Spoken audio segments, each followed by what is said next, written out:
in this session, I want to define a few antenna parameters. Those parameters are important to describe the performance of an antenna. So let's first look at this Yagi antenna on this page. Usually you can see such an antenna on the street. Usually we use such an antenna to receive TV signals. So in general, the antenna structure is going to be more complicated than a dipole antenna. For example, this Yagi antenna produce radiation or receive radiation along certain direction with such an intensity pattern. So this is a polar plot of an antenna on the theta space. And you can see that at 90-degree direction, along this antenna direction, you have strongest radiation. You can also plot this antenna pattern in the XY axis. So you just expand this theta along the x direction, then you have such a plot. And you need to be able to understand the performance of this antenna from those plots. So first of all, you see a main beam along some direction. For this case, it's along 90-degree direction.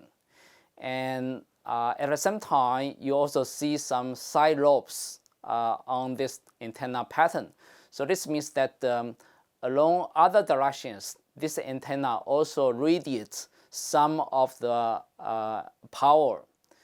And usually we want to know the width of this main beam, so we can define the width of this main beam at the half maxima point or 3 dB point. And this width is called 3 dB beam width.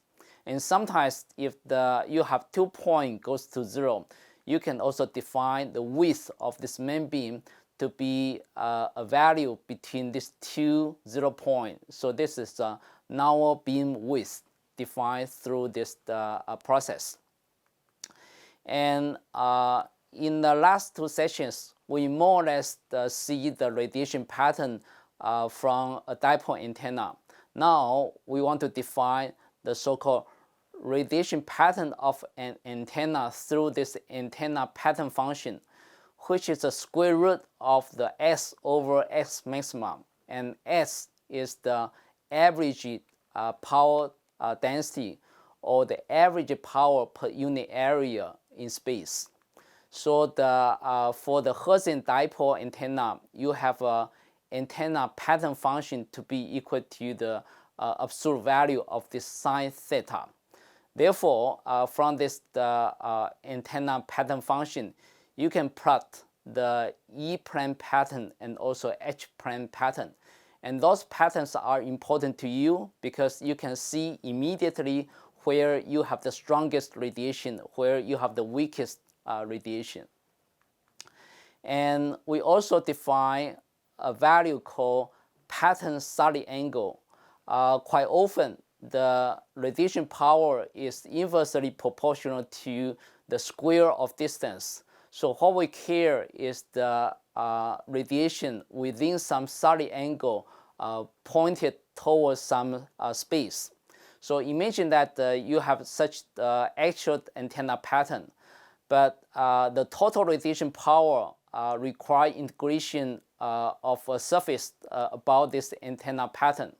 Imagine that you put all the power into some cone angle and allow this surface intensity to be the maximum, right at the maximum power intensity. Then you can define an effective solid angle. That is the pattern solid angle for this antenna. So if you want to calculate the total radiation power and you have the pattern solid angle, you simply multiply the maximum intensity, the maximum power density for this antenna with R square and this equivalent solid angle, then you can derive the total radiation power. So again, the first step is to calculate the total radiation power, and then specify the radiation power density to be the maximum value. Then the expanded solid angle is called the pattern solid angle. So if I describe it rigorously, it's going to be an effective radiation solid angle of an antenna in comparison with the hypothetical isotropic antenna radiating the maximum power density. So this is a convenient way to do the calculation for this total radiation power, because basically you put all the power into this effective solid angle, and then specify the maximum power density on the surface. Then you have the total power equal to this the maximum power density multiplied with the surface extended by this pattern solid angle. Now we also want to define radiation intensity. Previously, we defined radiation intensity to be the Poynting vector, but turn out that when we talk about antenna, the field is always inversely proportional to the distance, and the power is always inversely proportional to the square of the distance. What we really care is the power radiating along some solid angle. So now we define the radiation intensity U to be the average radiation power per unit solid angle. And based on this definition, we can just multiply the complex Poynting vector, the magnitude of the real product of the complex Poynting vector with R squared. Then you have this the radiation intensity. And this value also tells you the radiation as a function of the angle. And this is quite convenient to understand the directional radiation intensity independent of distance R. So for example, if you want to calculate the total radiation power, you do the surface integration for the complex Poynting vector. But now you can just do the integration over this radiation intensity and through the solid angle, then you get the total radiation power. So previously you do surface integration for this Poynting vector. Now you do the solid angle integration for this the radiation intensity function U. And this is the formula we obtain through this integration for a Hertzian dipole antenna. And you can see that the radiation power is proportional to the square of the length of the antenna. Now we want to define directive gain and also directivity of an antenna, because when we design an antenna, quite often we want to specify the radiation direction. So we want to have some physical quantity to tell people how good the antenna can radiate into certain direction. And this is accomplished by defining directive gain and also directivity. So suppose you have the radiation pattern like this, drawn with the blue lines. And if you do a surface integration to the Poynting vector, you can figure out the total radiation power. So assume that you are comparing this the blue lines to the radiation pattern of an isotropic antenna denoted by this the circle like this. And then of course you can see that along this direction you have the largest ratio between the length between this the blue point to the origin and also this red point to this the origin. So this means that along this direction you get the best performance of the antenna. But along other directions you can also deduce the ratio. So the ratio is called directive gain. The ratio of this blue curve to this the red curve from this origin is called the directive gain. But along this direction, the ratio is called directivity. So this is the definition of the directive gain and also directivity. And let's walk through this formula. So the directive gain is given by this expression. This is the radiation intensity per, which is defined to be the radiation power per unit solid angle. And so you first do a solid angle integration here to figure out the total power radiated by this antenna and divide it with 4 pi. This means that you have the radiation intensity of an isotropic antenna radiating a total power of PR. Then you divide this radiation intensity by this radiation intensity of this isotropic antenna to get this derivative gain. Physically, you are calculating the ratio of this blue curve to this red curve with the distance from the origin. And for the directivity, you basically calculating the ratio of this length A to this ratio of this length B to get the directivity. So directivity is not a function of direction. You just choose the direction for calculating this directivity. And this direction is going to give you the maxima ratio. So you specify this U maxima in the expression. And this directivity is going to tell you how directional an antenna is. But this directivity is not a function of theta and phi, so it does not tell you the information about the radiation direction. If you want to know the ratio along certain direction, then you have to go to this directive gain because it's function of theta and phi. Now, based on the discussion on the last 2 pages, then we can further just write down directivity based on the field we have for an antenna. So if you go to calculate the radiation intensity, the maximum radiation intensity of an antenna field, and also the total radiation power, then you can construct this formula.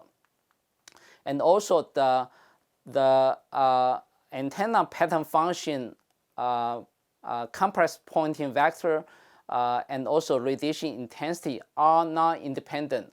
They are related through this. Remember that we define the antenna pattern function based on this formula, but this Poynting vector is related to the radiation intensity through this expression. So you can relate the antenna pattern function to U and U maxima. Therefore, you can calculate the directivity based on this antenna pattern function. So if you put this expression into this expression, then you can figure out a very simple relationship between directivity and the radiation solid angle omega p. So the directivity D is just equal to 4 pi, which is the solid angle for a full sphere over the radiation solid angle. And now let's define what power gain is. Sometimes we want to know the power you gain from this radiation antenna. This power gain is the ratio of the maximum radiation intensity to that of a lossless isotropic radiate with the same input power. So you first put down this input power in the denominator, and you multiply the maximum radiation intensity with 4 pi to get this power gain. So you have this result. And I want you to compare this power gain definition with this directivity. If you see the difference between these two expressions, which is the you have Pi, the input power into this antenna, and this PR is the radiation power from the antenna. You immediately understand the physics between these two definitions. So basically, this directivity is talking about the maximum radiation intensity versus the isotropic antenna's radiation intensity. But this PI will consist of two terms. One is the radiation power and also the loss on this antenna. So this is the true power you put into the antenna. But this PR is the power radiated away from the antenna. So this is the major difference between this power gain and also the directivity. And now, in fact, we can come to understand this power loss inside the antenna, which is related to the radiation loss on the surface of the antenna and also the surface current on the antenna. So the loss on the antenna can be written into this I square R loss divided by 2. This factor 2 gives you the average power loss. And this R loss is going to be associated with the surface current on the antenna. And in lecture 12.4, we already calculated the power loss on a surface of a conductor given by this expression. So the power loss on the surface of this antenna is equal to 1/2 of the square of the surface current density multiplying with the surface resistance. And then you multiply this value with the area on this antenna.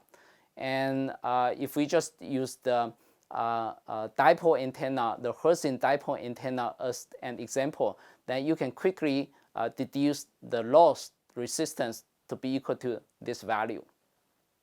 And similarly, we can define radiation resistance. That is nothing to do with the loss in the metal. That is intrinsically related to the radiation power. If we define the radiation power is equal to 1/2 of the R sub R I square, then we can define a radiation resistance from this circuit law, P equal to 1/2 of the I square R. And so if we just use this, the magnitude of the real part of the Poynting vector as a tool to calculate the total radiation power by integrating the surface, then we can deduce this R sub R, which is the radiation resistance for a Hertzian dipole, to be this value. So we have the radiation resistance, we have the loss resistance, then we can define the so-called radiation efficiency. The radiation efficiency is going to be equal to the radiation power over the input power. So this definition is nothing to do with the direction.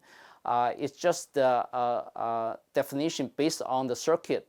So you take the ratio of the output to your input, then you have a value. We call this radiation efficiency. But be careful that we also have a definition for power gain, which is the maximum radiation intensity over the radiation intensity of an isotropic antenna like this over the radiation. So this gives you some directional information, because this U maxima is taken to be along the maxima radiation direction. 在这个小节里头呢，我们介绍了好几个天线的参数。从这些天线参数定义上的了解呢，我们可以正确的描述一个天线它的功能。那在这个小节里头，我们先介绍了所谓的 antenna pattern function。那从这个 antenna pattern function 里头，我们很容易从这个画图就清楚的看到这个 antenna 辐射的方向是朝哪个方向，还有它主要的这个辐射的强度是多大。那在 antenna theory 里头呢，我们的这个 radiation intensity 不再是定义成 power per unit area， 而是现在是 power per unit solid angle。也就是在单位立体角里头有多少的功率辐射出去。那同时，我们为了要这个量化这个辐射的强度还有方向的话，我们定义了所谓的 derivative gain 跟 directivity。那这个定义呢，告诉我们而且是量化的告诉我们，这个天线朝着某个方向的辐射的能力有多强。那另外呢，我们也定义了所谓的 power gain。power gain 的话，它是一个 intensity enhancement factor，along the main beam， 然后呢，跟一个等向性的这个假设性的天线来做比较。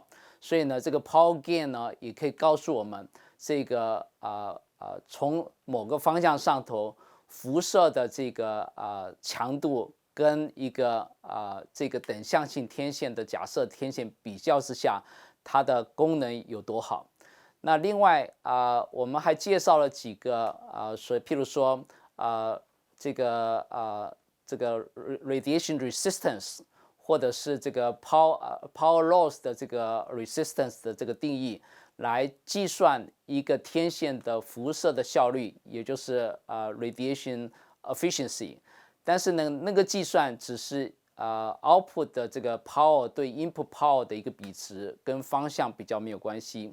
那所以呢，在这个小节里头，我们介绍了不少的参数，这些参数的物理意义要弄得很清楚，你才有办法适当的描述一个天线的表现。谢谢。